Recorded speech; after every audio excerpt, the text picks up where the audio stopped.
So today we're interviewing Sondra Fraleigh, who is Professor Emeritus at SUNY Brockport, um, in the process of publishing, I think, the 13th book. And two of those books are actually on Butoh. So, Sondra, today I wanted to kind of get a sense of this, the healing power of Butoh. And I'm aware of two trips you took, Brockport dancers to Japan. I think that's true. As well as your own trips, and you met Ono, one of the founders of Butoh. So I was hoping you might help us understand a little bit about your background coming into Butoh, and how you've mentioned how with Butoh you go directly to the image. Okay, how did I get to Butoh from my background as mainly a modern dancer and a dance philosopher writing in the area specifically of phenomenology and dance? When I attended the Festival of New Dance in Montreal in 1986, I saw Natsu Nakajima perform her work, Niwa. Niwa is the garden, and she considered that the garden of her life. You know that in Zen, often the garden is a metaphor for life, for one's life. It was on a Sunday afternoon and an offbeat time for the Festival of New Dance, because they were not featuring Butoh, they were featuring dance considered contemporary dances from around the world, because in France they didn't use the term modern dance so much. Like the rest of the Europeans, they used the term contemporary dance. And I didn't have anything to do that afternoon, so I saw this ad they were doing in one of the churches, which was not even a featured theater in the festival, something called Butoh, and it was from Japan. And so I went, and it changed my life. It changed my perspective on dance, movement, even on Zen. I had been, I'm not a Zen practitioner, but I am a Zen appreciator. I'll put it that way. I have meditated in Zen temples and in zendos, and followed in the footsteps of some Buddhist masters, but I don't practice it as a religion. For me, it's a meditation practice, but I have been deeply involved in Zen. So perhaps that was one of the conduits for my understanding of Butoh. To be a meditator, you learn how to go slow, how to be in tune very deeply with the moment, and how to let go of troubles to be in that moment.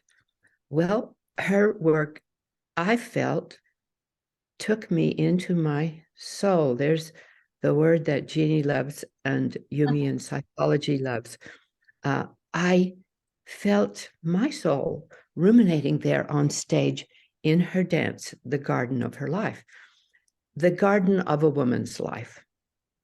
And it started with the infant. That's the first section of the work. The work was an hour long, and to do a solo for an hour is quite a feat, though she had a double who kind of came in to the stage sort of behind her and then slipped away and became her, so she could change costumes and magically reappear.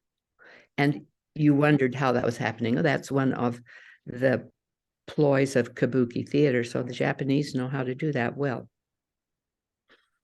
And where was I? Well, to see this, starting with her infancy and hearing a foghorn. In World War II, Sakhalin Island was an embattled place, and she was being evacuated. And she remembered the sound of the foghorn. So the infant was about that sound. And everything in the dance was like that. It was inspired by something deep in her life that actually I, as an audience member, could relate to.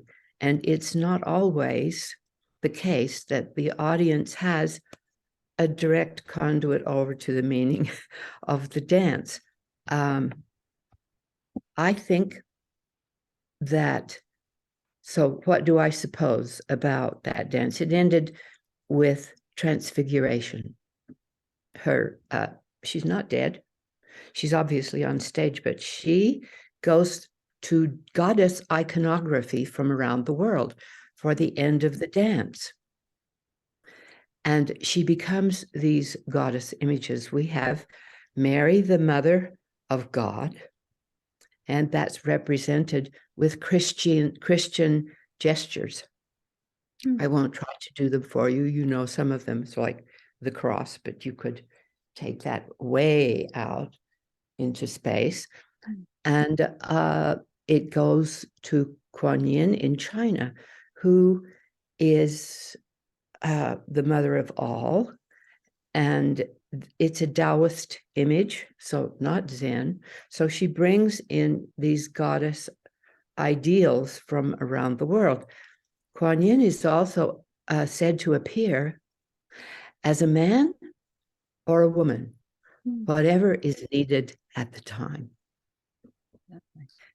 And so there's transformation in the image, and it's about transfiguration. She uses her double in this transfiguration dance. I think she's under her somehow and helping her come up on a slant, and she just raised up on a slant. The body can't do that by itself from the floor. You're coming up like that. And while she's coming up, she's making these gestures from goddess imagery. I'll say it as image from around the world.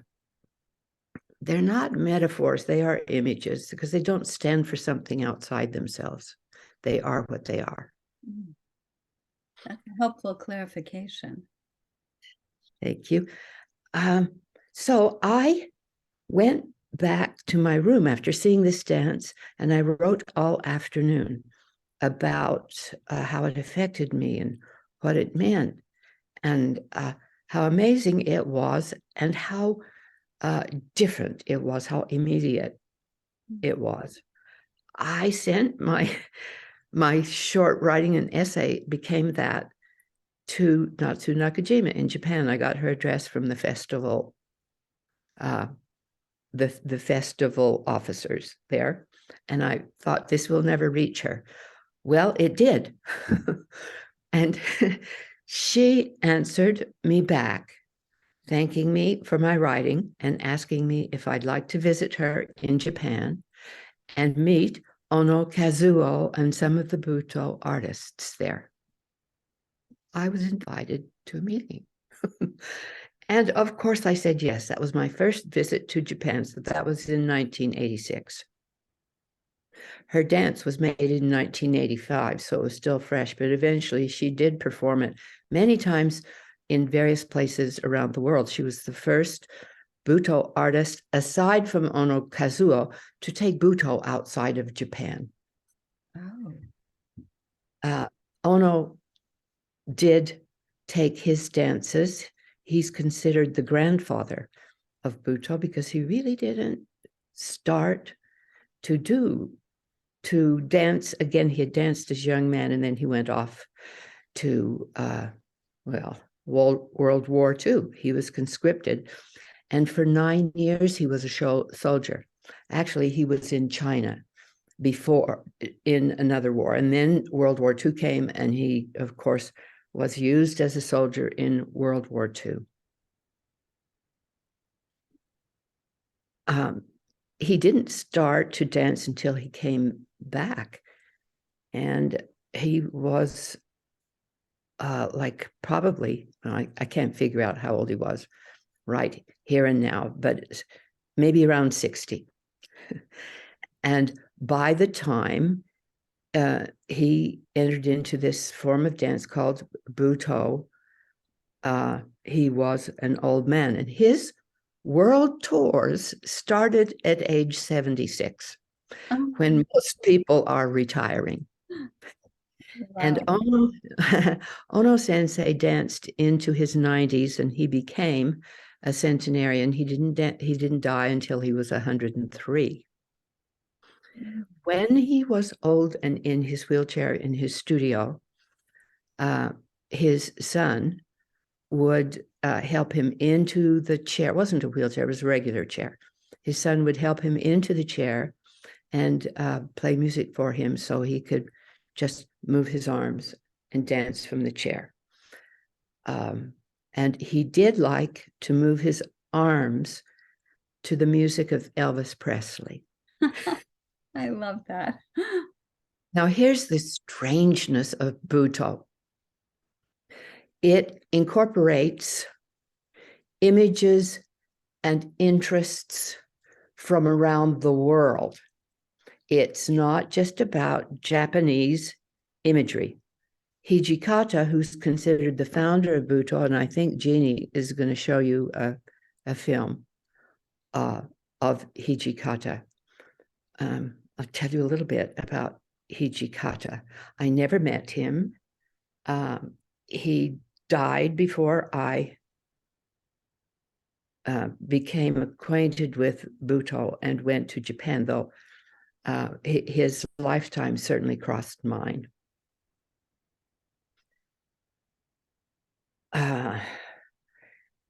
He was born in a very poor area of Japan, Tohoku. It's cold there. The winters are harsh.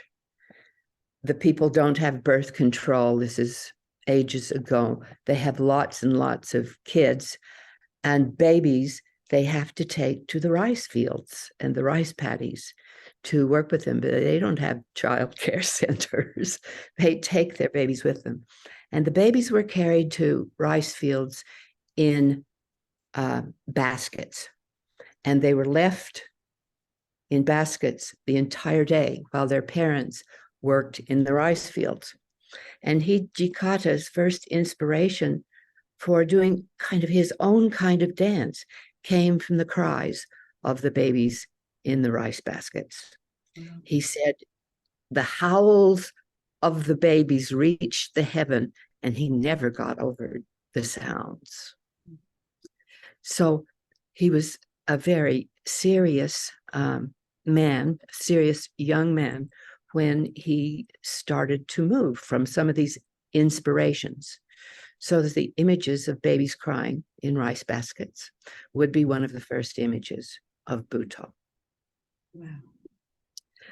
Wow. He eventually, see, Jeanne, here I am on storytelling. So will you ever get to ask a question? I'm going to finish with these three icons of Butoh very soon. Nakajima, Natsu.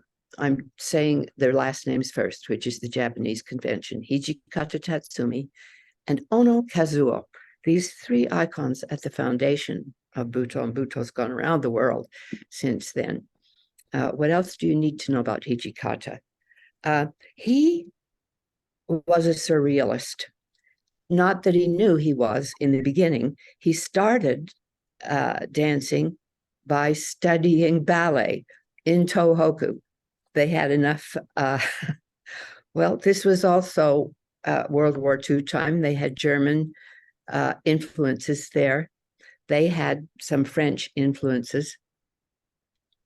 And Hijikata started studying dance in Western modes, as Ono studied dance in Western modes too. A little bit of ballet, a little bit of flamenco, and definitely some modern dance, Neue Tanz from Germany. Sure. At the foundation of modern dance. So neither one of them studied with Mary Wigman, but they studied with a man who had studied with Wigman, and he brought her entire kind of process in wildness of emotion and letting go and being creative from that source, that came to Japan into dance through Ono and Hijikata and the Takaya Eguchi, that's his name, the one who studied with Wigmon. There were Western influences, and Hijikata finally, he said, this doesn't fit my body. I'm bow-legged. And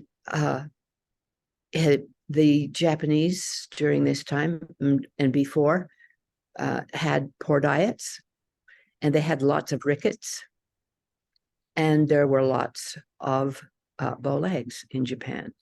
You don't find that anymore. They have just amazing diets. Hijikata said, I need a dance for my body. He started to kind of dance just through these images, and eventually he gathered scrapbooks of images. Architecture, he liked architecture, and he would cut, his scrapbooks are all just full of cutout images and words pasted together. And he became interested in the work of theater, and Artaud was an inspiration for him. Artaud is a kind of a theater surrealist, but the whole surrealist movement, as it came out of Europe, was interesting to Hijikata, who eventually got educated in these things, and Ono Sensei. Ono did a dance eventually called Lily, or Water Lily, and it was based on Monet's water lily paintings. And Monet painted, I can't remember, 98, was about 100 water lily paintings, and Ono was inspired by those. Ono had a softer approach in his dance, and his favorite form of life was flowers. He liked to dance about flowers. Hijikata danced about ugliness, darkness, disease, pain, and that's not part of what motivates ballet. Although you might say the dark soul is found in modern dance. Graham wants to explore those things too, but she didn't do it in such a direct way as Hijikata did. And I've said enough for now. I love it. Thank you. Well, the idea of becoming the image reminds me of Jung's focus on the image and dream work, and Hillman's approach to sticking with the image. So to me, I see a clear link here with the way Butoh approaches image and dance, and depth psychology approaches image and dream work. And I'm also thinking about the imagery in Ridden by Nature, the film, because we see both of the Butoh dancers moving in relationship to extreme environments. And yes. I was wondering if you could speak to us about what you refer to as eco-somatics, and the idea that the soma, our bodies as perceived inwardly, are in an interrelationship with the natural world. Yes, and I'll bring phenomenology in here too. Eco-phenomenology, which is very linked with eco-somatics, because eco-phenomenology takes you directly to nature. Eco-somatics, ecology, right, is going to take you to nature. There are some contemporary fields, I don't know if it's still true, but have had a history of denying nature. Sociology explains everything in relation to social structures and issues. So everything gets displayed that way. And some sociologists have said there is no such thing as nature. I've written about that in my books. Whereas Husserl, at the foundation of phenomenology, definitely rescued nature. And we life, I'm going to just use that term and hyphenate it. That he hyphenated we life. He was speaking in German, so we just have to do the best we can. It would translate as we life. That there is ultimately no such thing as the individual ego. I don't know how Jung would feel about that. These fields have all their ways of explaining things. So Husserl's we life was that what we call the self is more than self. That we are made up of others, and that everything is everything, and everyone is everyone. And we are nature. We are part of nature. I'm sorry, I'm putting words into Husserl's mouth. He didn't say everyone is everyone. That would be a poetic license to say part of how I take we life. We are involved with everyone and everything. That was his message. So when we say self, we should be careful to be inclusive. I like it in view of, shall we say, social issues, that phenomenology teaches us to relate self to other world and community, and to be multi-ethnic in our understandings. We're not so different just because we have different colors of skin. What was the original question again, Jeanne? Well, I think you're bringing in phenomenology, but the idea of Yes, eco-somatics as well. Eco-somatics. Well, what I have just explained is also eco-somatics. And it takes us to eco-practice, eco-performance, ecological performances. Butoh is an eco-somatic practice because it cares a great deal about nature and being direct in our performance of nature. So Butoh artists have performed insects and morphed from insects to dirty rags to beautiful women. There is no limit to what you can become. And it's called the body that becomes in Butoh. So the Butoh body is the body that becomes. It's not the body that imitates. It's the body that becomes the image.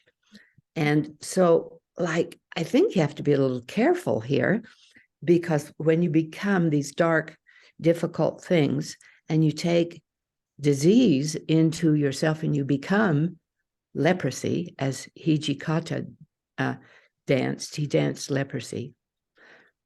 I think this is just my Western-minded work. You need to be able to separate yourself somewhat from what you're performing, especially if you are giving and offering that to an audience. I'm sure he understood that he didn't have leprosy, but he wanted to embody it in an empathic way. So you are an empath in the way that you take in these nature, these particles of nature. And in a way, you understand that you're not different at the same time. You're not other than nature. You're part of it all. That's a great explanation. Thank you, Sondra. There's so much more to talk about with Butoh, but our time is limited. And I just want to thank you, having been your student for decades, for sharing this with us. So thank you very much. Thank you, Jeanne.